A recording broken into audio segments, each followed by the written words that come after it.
यदि दोस्तों आप भी बीए कोर्स करने की सोच रहे हो और सब्जेक्ट चॉइस करने में आप कंफ्यूज हो कि कौन से सब्जेक्ट हमारे लिए बेस्ट रहेंगे, कौन से सब्जेक्ट को हम चुनें जिनसे हमें भविष्य में भी उनसे बेनिफिट मिले, तो दोस्तों आज की इस वीडियो में हम आपको बताएंगे यदि आप बीए कोर्स कर रहे हो तो आपके लिए कौन से सब्जेक्ट सबसे बेहतरीन रहेंगे जिनसे आपको बाद में भी बेनिफिट मिलेगा।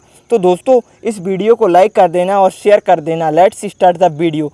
यदि दोस्तों आप बैचलर ऑफ आर्ट्स यानी कि बीए करने की सोच रहे हो तो दोस्तों आप बीए प्रोग्राम और बीए ऑनर्स दो प्रकार से कर सकते हो। बीए प्रोग्राम में दोस्तों आप 3 सब्जेक्ट ले सकते हो और एक आपका अलग ही सब्जेक्ट रहता है, वो फाउंडेशन का होता है, उससे हमें मतलब नहीं है। जो हमारे मेन सब्जेक्ट होते हैं वो 3 ही सब्जेक्ट होते हैं। और यदि आप बीए ऑनर्स करोगे तो दोस्तों आपको सिर्फ एक ही सब्जेक्ट लेना होगा और केवल आपको वही सब्जेक्ट पढ़ना होगा। बीए ऑनर्स में दोस्तों आपको सिर्फ एक ही सब्जेक्ट पढ़ना होता है और बीए प्रोग्राम में आप 3 सब्जेक्ट चुनते हो। तो दोस्तों मेरी एडवाइस यही रहेगी कि आप बीए प्रोग्राम कोर्स को चुनें, क्योंकि दोस्तों आप 3 सब्जेक्ट पढ़ोगे बीए प्रोग्राम में और आपको 3 सब्जेक्ट की नॉलेज होगी डिफरेंट वे में और आगे भी आपको इसका बेनिफिट मिलेगा। तो ये डाउट तो मैंने यहीं पर क्लियर कर दिया आपको क्या करना है, बीए प्रोग्राम या बीए ऑनर्स।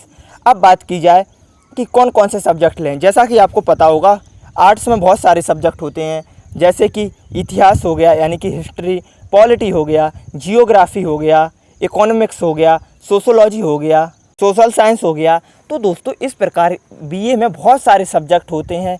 ये जो मैंने बताया इनके अलावा भी बहुत सारे सब्जेक्ट होते हैं, जैसे होम साइंस के भी सब्जेक्ट आ जाते हैं, हिंदी भी होता है, हिंदी, इंग्लिश, संस्कृत। दोस्तों ये सब्जेक्ट भी बीए में होते हैं। तो दोस्तों बीए में बहुत सारे सब्जेक्ट होते हैं, ऐसा नहीं है कि ये कोई एक सब्जेक्ट होता है। दोस्तों बीए में बहुत सारे सब्जेक्ट होते हैं, उनमें से आप कोई से भी 3 सब्जेक्ट चुन सकते हो। अब मेरी एडवाइस आपको क्या रहेगी दोस्तों, मेरी एडवाइस यही रहेगी कि यदि आपने अभी तक की पढ़ाई यानी कि अपनी 12th तक की पढ़ाई हिंदी मीडियम से की है तो आप हिंदी सब्जेक्ट को अवश्य लें, और यदि आपने इंग्लिश मीडियम में अपनी पढ़ाई की है 12th तक की तो आप इंग्लिश सब्जेक्ट अवश्य लें। दोस्तों ऐसा कुछ भी मैंडेटरी नहीं है कि आपको हिंदी या इंग्लिश सब्जेक्ट लेना ही पड़ेगा। आप ये सब्जेक्ट को इग्नोर भी कर सकते हो, बाकी सब्जेक्ट ले सकते हो। लेकिन दोस्तों मेरी एडवाइस रहेगी कि इन सब्जेक्ट को लें।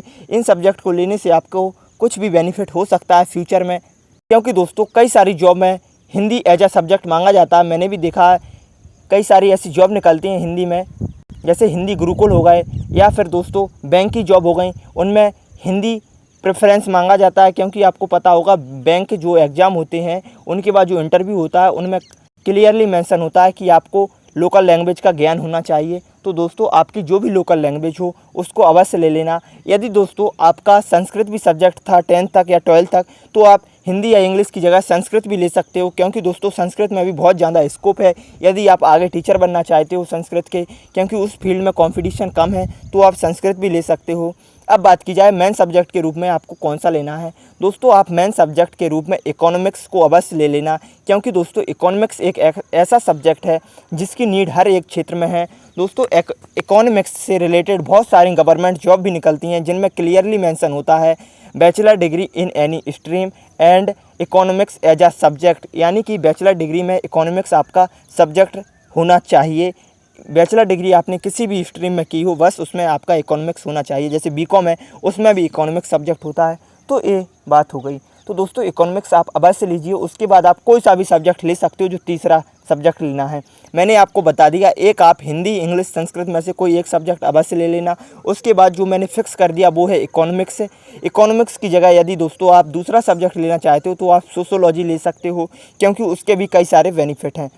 अब बात की जाए कि इकोनॉमिक्स और सोशोलॉजी के अलावा कोई एक ले सकते हो। वैसे तो इकोनॉमिक्स को फर्स्ट प्रेफरेंस देना। अब दोस्तों जो लास्ट सब्जेक्ट आपको एक और लेना है, जो चॉइस करना है लास्ट, उसमें आप किसी भी सब्जेक्ट को चॉइस कर सकते हो जिसमें आपका इंटरेस्ट हो। आप हिस्ट्री भी ले सकते हो, पॉलिटिकल साइंस भी ले सकते हो, कोई सा भी ले सकते हो, होम साइंस ले सकते हो, सोशोलॉजी ले सकते हो।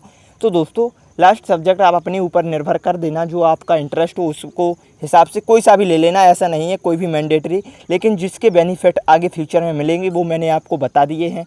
आपको हिंदी लेना चाहिए या फिर जो भी आपका लैंग्वेज सब्जेक्ट रहा हो उसको अवश्य ले लेना, क्योंकि उसके कई सारे बेनिफिट होते हैं। उसके बाद दोस्तों जो आपको सब्जेक्ट लेना है वो सोशोलॉजी या फिर इकोनॉमिक्स में से कोई एक लेना है। फर्स्ट प्रेफरेंस आप इकोनॉमिक्स को देना। उसके बाद जो तीसरा सब्जेक्ट लेना है वो आप कोई सा भी चॉइस कर सकते हो, वो आपके ऊपर निर्भर है, कोई सा भी जो आपको मिल जाए, सीधी बात। तो दोस्तों आज की इस वीडियो में हमने आपको बता दिए कि आपको बीए में किस प्रकार सब्जेक्ट चॉइस करना है, कौन कौन से बीए में आपके लिए सब्जेक्ट बेस्ट रहेंगे जिनसे आपको फ्यूचर में बेनिफिट मिल सके। तो दोस्तों इस वीडियो को लाइक करना, यदि आप इस चैनल पर पहली बार आए हो तो चैनल को सब्सक्राइब करना। धन्यवाद दोस्तों।